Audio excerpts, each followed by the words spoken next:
Welcome to the Own It Powercast, the place to be when you get serious about making big changes and accelerating growth in your life and in your relationships.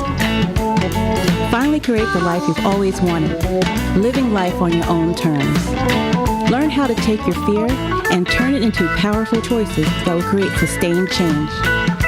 Now your host, Mary Baker. Hey everyone, welcome back to the Own It Powercast, a place to come to get what you need to move yourself forward. Hey, it's Mary Baker, and welcome to episode 164. Empowerment means owning your choices. Welcome back to a new month where we're going to continue spending time talking all about one of the core concepts of the show, and that is personal empowerment. You can also think of it in terms of self-confidence and having really good self-esteem. So this month, we're all into defining empowerment and breaking it down into the pieces that I personally think are very necessary to become an empowered person or more empowered than you are today. Again, having worked with so many people over a lot of years around this topic, I've learned a great deal and I continue to learn. And I think that at the core of all the relational issues that I work with people around, career issues, even stress issues, you can usually boil it down to them not feeling empowered, them not feeling like they're in their truth, because empowerment is standing in our truth. Remember, it's about making peace with who you are, knowing what your beliefs and values are, and owning everything about yourself, owning your thoughts, your needs, your feelings, your passions, and your behavior. And like I said last week, I think this can end up going hand in hand with finding your sense of purpose and why you're here. And remember, being empowered means we don't outsource that sense of value to others. It is no longer dependent on people being happy with you today, or what they think of you, or what you're doing or not doing. It's about getting in touch with who you really are on the inside and becoming more and more comfortable with showing that person to the outside world, just authentically, just relaxing into who you really are. So, a big part of being empowered means knowing that that power comes from within and owning our choices. It means we take responsibility for our own path. So what do I mean by owning our choices?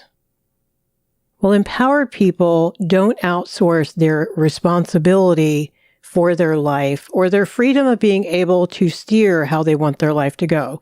Within reason, everyone has their constraints in life. But owning your choices means you don't stay focused out there outside of yourself. You don't put the responsibility out there, even if people have done things to hurt you, harm you, limit you, get in your way. Yes, we have to grieve that stuff, and we'll talk about that today.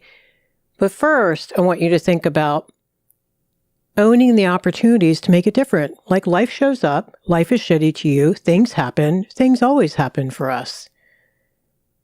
But we need to own the opportunity to decide what we want to do with it.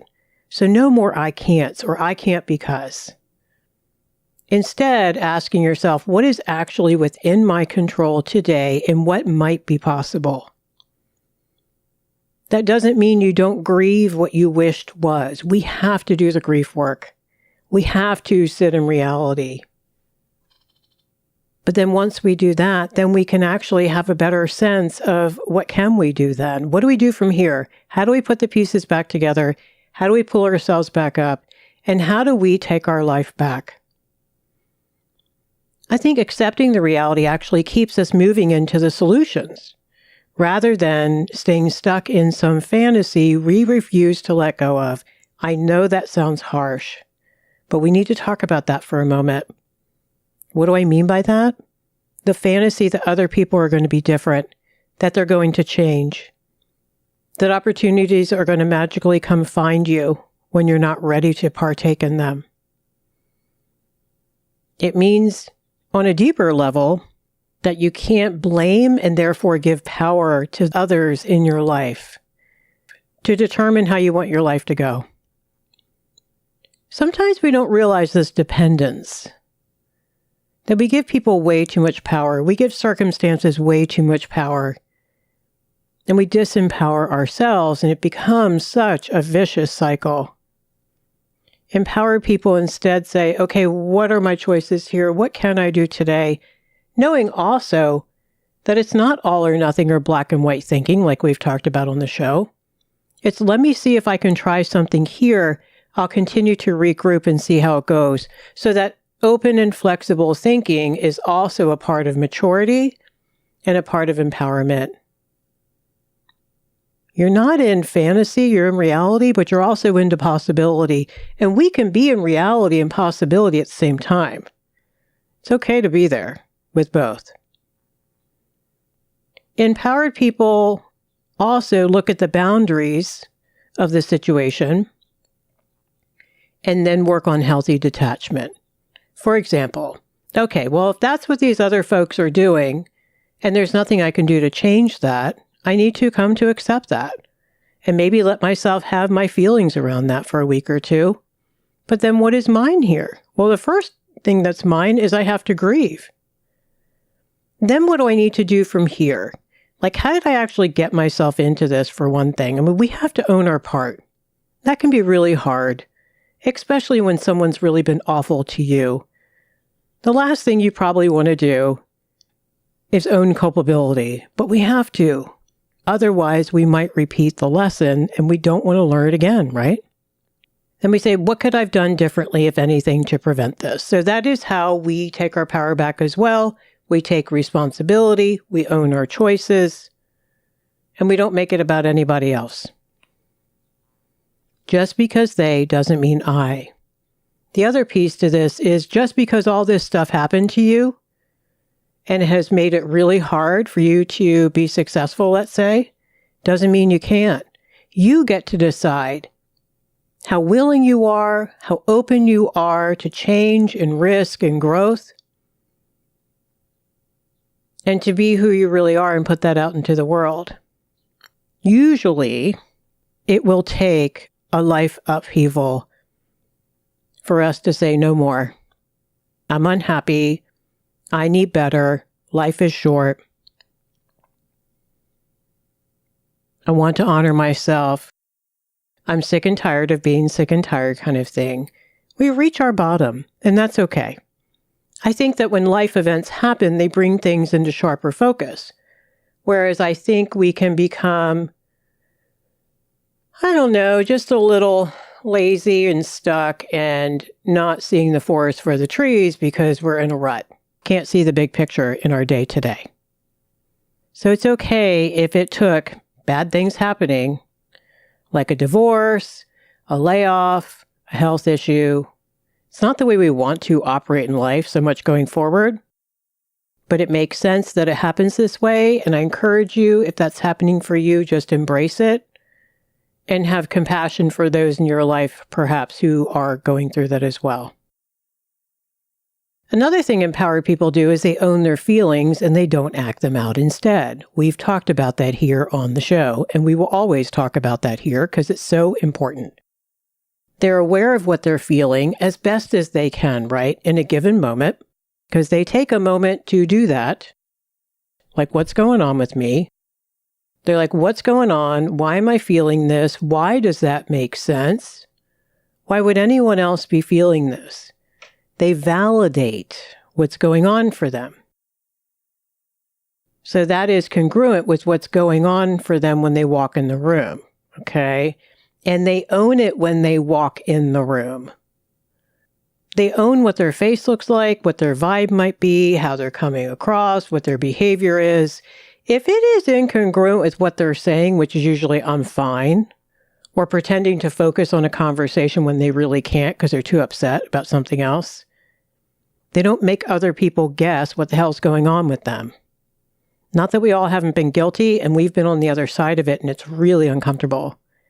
Now, if it's a child or someone in a particular vulnerable position, then no. We might just paste a smile on our face and try to suck it up and process it with someone later. They might admit that it's been a rough day. They might share what's really going on for them, which helps the other person feel less crazy on the inside. They own their feelings. They don't get upset about something stupid when they're really upset about something really important, but vulnerable to share. They take care of themselves. Maybe they say, I need a minute. I think I'll go for a walk. They don't make the whole evening with you paying for what's going on for them. And they don't make you guess as to what's up. Therefore, others don't feel as slimed or anxious because they're being told the truth and they're allowed to be separate. So there's no boundary blur here, and they're not looking for the big rescue. What do I mean by this? Well, when we don't do this, when we need to act out, leak out, lash out to others so they might just validate what is happening on the inside for us, the belief is that we're still doing inner child stuff. We're still trying to get our caregivers' attention or validation. Maybe we need that soothing, we need that reassurance, and we need that emotional safety. So we're looking for other people to parent us, and it's really uncomfortable. And we never really get what we need anyway. Better for us to own it vulnerably, not put it on someone else, not put eggshells on the floor, not create crazy making for them or for us, because if we're not processing it vulnerably, we're not going to feel good about it anyway. You know the relief that you feel when you finally reveal what's going on to a safe person. Both of you feel a hell of a lot better. Most people who aren't really toxic will respond really well to that with, oh my gosh, I'm so sorry. Or do you need a minute? Or, oh, okay, I thought something was wrong because of the look on your face. So not acting it out, not leaking it out sideways, trying to, as hard as you can, stay aware of what's going on for you, own your feelings, validate yourself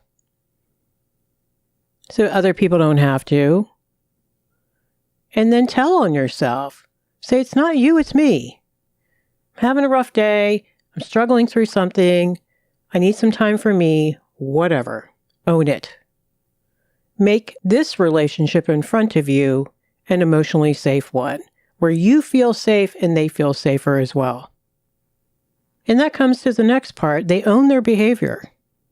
Empower people follow through as best they can.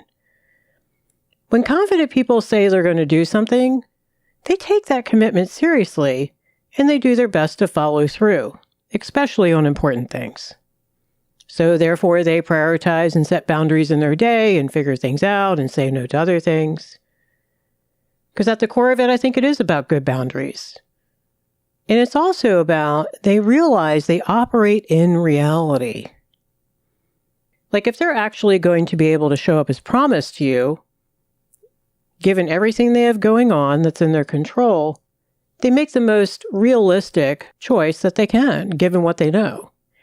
But they also go one further, and they try to take into account other things outside of their control, so they don't run it tight. You know what I mean? Like they don't get into fantasy thinking they can make it from one appointment to another with no buffer time in between kind of thing, because there's things that can happen. There can be traffic, there can be weather, there could be a flat tire. So they try to make it more reasonable and plausible with time to spare. It's being cautious, but not controlling, if that makes sense. Because they don't want to let you down or not come through. They want to be able to follow through on their promises. So it's really about the empowered person. Yes, it's about compassion and care for the other person's time and all of that.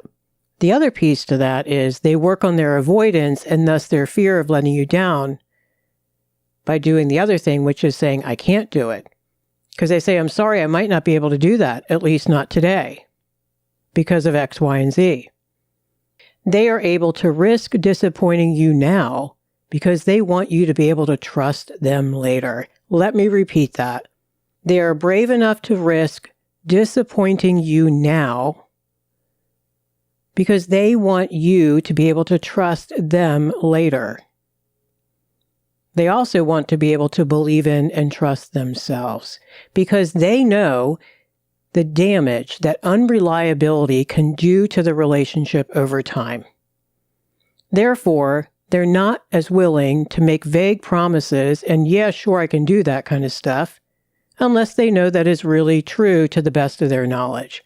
Now, life still happens, but in terms of what is within their control, they take full responsibility for that before they open their mouth and say yes. That's a big piece that if you struggle with that, or if you've been on the other side of that, you know how it feels to not be able to trust someone you care about or work with. It's a big deal. It's corrosive to relationships. When I work with relationships, invariably this is one of the issues that they bring. Lack of functional trust. This isn't malice-based. This is just people not in reality. And they want to make you happy, or they want to say yes, or they want to do all these things, and they don't like the fact that they have 5 other things they've already got planned today. So it's kind of like we have to grow up on the inside. It's great to be possibility focused, but when we make promises to other people, it's not okay to be that idealistic. I tell clients, practice under-promising and over-delivering. I learned that in college working as a hostess in a restaurant. I didn't know any better. I didn't want people to be upset with me, so I underestimated the time it might take for them to have a table. Well, you know how that went. I just got yelled at and raged at and complaints made. I learned really quickly, guess what? Within reason, I worked on under-promising, so when I over-delivered, they thought it was fabulous. They were happy. I learned a really valuable lesson about reality then. I couldn't predict how long it was going to really take some people to eat. I'm not that powerful. So if you struggle with that, look at your people-pleasing, look at your parent-pleasing growing up. Do some boundary work for yourself. Practice saying, I'm not sure I can get to that today, but I think I can guarantee tomorrow. Empowered people own their gifts and they try to use them. I think a big wound many clients I have worked with have been healing is not owning their true gifts and passions earlier in their life. More than likely, they received messages or had experiences or both that taught them not to pursue what they could have been natural and very good at, or even highly successful if it had been nurtured. This could have been their singing ability, athletic skills, musical skills, or other creative talents that some adult or even some siblings and friends ruined for them. You guys were so vulnerable and impressionable as kids, especially if your family wasn't that fabulous and didn't, support you a lot in that way. And you're trying to find out who you are as a kid and what you're good at. It doesn't take much for people to bury that talent. For some clients, it only took one time. It was that devastating, where the clinically depressed music teacher said, I don't think you're that good. If you're in one of those positions, please take to heart how much power you have over kids and young adults in terms of helping them nurture their talent and their passion and not getting in the way of that. We have to be really careful. What's really neat is as my clients do a lot of great healing work, they start to gather the courage to pursue what they still can. Now, of course, there can be lots of grief work here. I mean, who knows what their life may have looked like if they just listened to themselves instead of other wounded people. So part of the living well is making sure that from now on they do. They don't let other people dictate their life. They're very mindful of insidiously losing who they are. We've talked about that on here. Like no shelving parts of themselves to be what others need. They have to be mindful, they have to be vigilant, and they need loving accountability. Empowered people utilize good detachment and boundaries around this because they know what is theirs and what belongs to others. So they try to really own their choices and not say, well, I can't because they. They're very mindful of putting their needs last or making decisions to help others at their own expense. Not perfectly, but for the most part. And that's why I said, grab a coach, because you're going to need some loving accountability so you don't do that. So what do I mean by that? Your time and energy, your talents, where you give your money, where you give your heart. Make sure that it's beneficial to you. Okay, so I want to take a few moments and do an exercise here. For those who are familiar, you know the drill. If you're walking or driving or whatever, just listen for what comes up in your heart. If you're somewhere with pen and paper, that's fabulous, because then you can jot down, even if it's just bullet points, what comes up for you as I ask you these questions.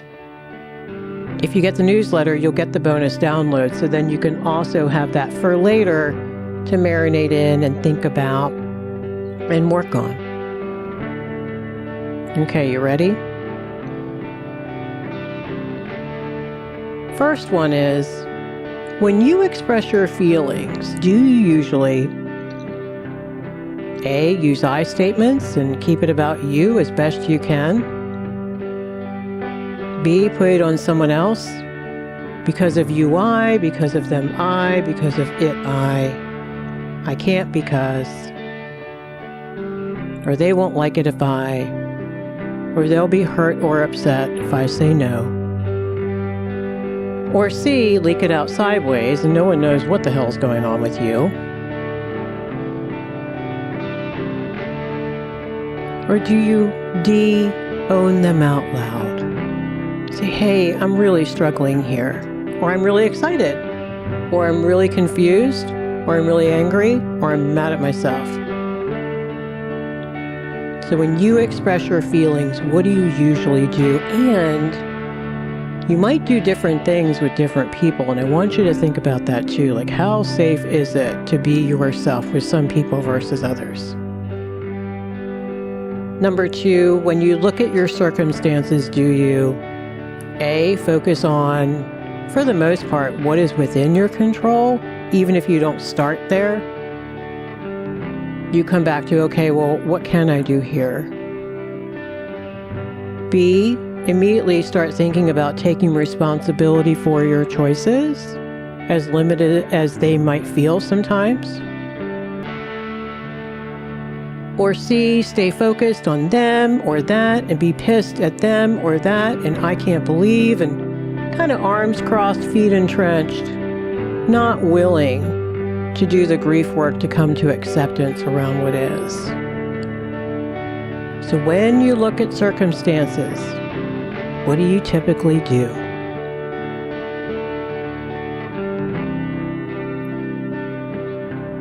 And number 4, when you feel big feelings, like overwhelming stuff, do you A, try to sit with them, understand what's going on, give yourself some compassion and validation? B, process them with a safe person? C, get busy, try to step over the feelings and focus outside of yourself because you just can't stand it? Or D, knowingly or unknowingly medicate with maybe substances, carbs, shopping, or a new project, or hyper-focusing on fixing or helping someone else.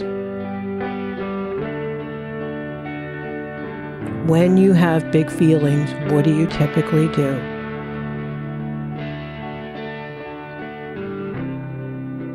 All right, what came up as I asked those questions?